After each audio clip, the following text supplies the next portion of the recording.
I know nakakatapos lang ang pandemic and ang dami sa inyo naghahanap ng budget phone that can give you the basic needs like browsing on your social media, taking some photos, and playing some light games. And itong phone na hawak ko today is a new phone na release ni Honor. It's priced at around 5,000 pesos and it's called the Honor X5 Plus. And I'm pretty sure magugustuhan nyo to once na nakita nyo lahat ng specs about this phone and of course, ang kanyang presyo. Interested to know more? Don't go away after this quick intro.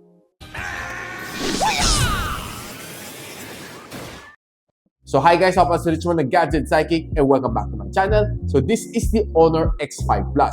Ang kanyang 4 gigs of RAM and 64 gigs of storage is priced at 5,999 and I'll be posting the link on the description below. But before that, unbox na natin. So right now guys, i-unbox na natin si Honor X5 Plus. And kita natin, the color is really nice and we have here is the cyan lake color. On the side, it's pretty nice and very simple lang siya. By default, ang kanyang storage is 64 gigs of storage and ang kanyang memory is 4 gigs of RAM.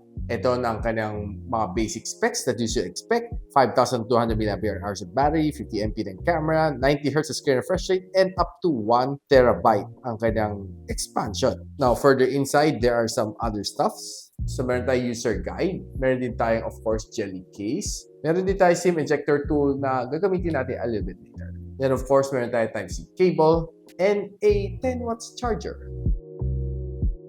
So, pasyalin ko lang muna kayo dito sa phone na ito. Sa ilalim, meron pa siyang audio jack and, of course, Type-C port. Sa gilid is pretty clean. Sa ibabaw, nandiyan ka ng SIM tray. And sa kabilang side, meron siyang fingerprint scanner. And, of course, sa likod, ang kanyang dual camera setup na 50 MP. And, of course, may LED flash. Matte finish sa likod, so definitely smooth and walang fingerprints. Sa natin. So, kita natin, it's a hybrid. So, either go for the long nano SIM na 4G or isang micro SD expansion plus isang nano SIM. Now, swiping left and right dito sa phone na ito is definitely smooth thanks to its 90 Hz screen refresh rate. Even though na medyo entry level lang siya, but medyo binigyan ng pansin din ni Honor ang kanyang refresh rate to give you that smooth experience overall. So, you can switch to dark mode here. And there's only 2 options dito sa refresh rate, either go for 60 or 90 or pwede ka mag-dynamic naman. Na itong phone na ito is a 6.56-inch na TFT display. It can display up to 720p. So watching mga shorts dito and of course reels sa TikTok, sa YouTube, sa Facebook, I would say na okay ang swiping experience na dito, smooth na smooth. Expected na ba siya? As long as you have a very nice na internet connection, expect very nice din ang iyong experience dito while browsing. Now, watching videos dito sa phone na ito is just average. I wouldn't say na sobrang nice siya, even though it's just a 720p and TFT na LCD siya, hindi siya AMOLED display. Okay pa rin naman siya, no? Watching together with the whole barkada is okay. And I would say na pretty much average ang view experience dito. Don't expect too much.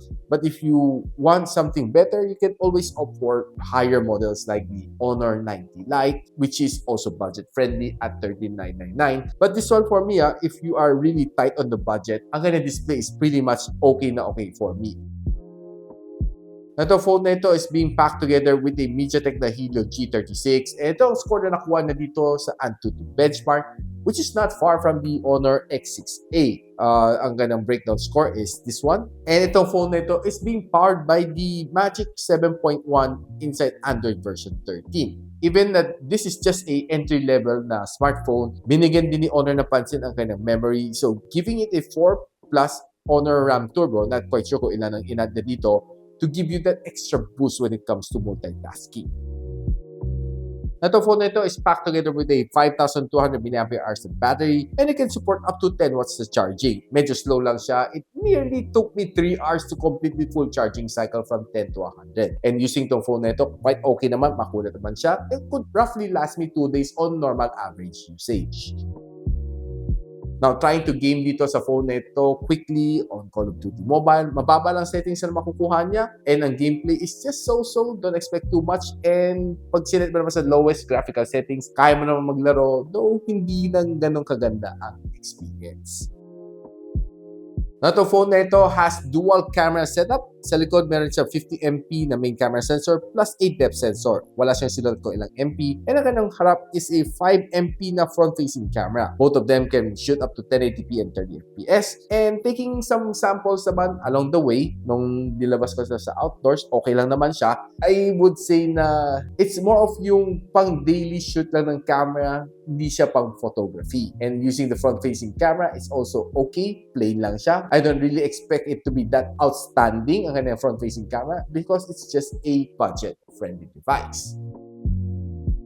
Now guys, itong phone na ito is geared towards yung mga young professionals and of course yung mga people who are very budget tight. And of course, if you want a backup phone, I think this one is a nice one to consider as well. Now, if you like to know kung saan na pwede mabili itong phone na ito, I'll be linking on the description box below. And if you like this video, don't forget to like, subscribe, and of course, hit yung bell icon para di naman miss off which uploads here from my channel.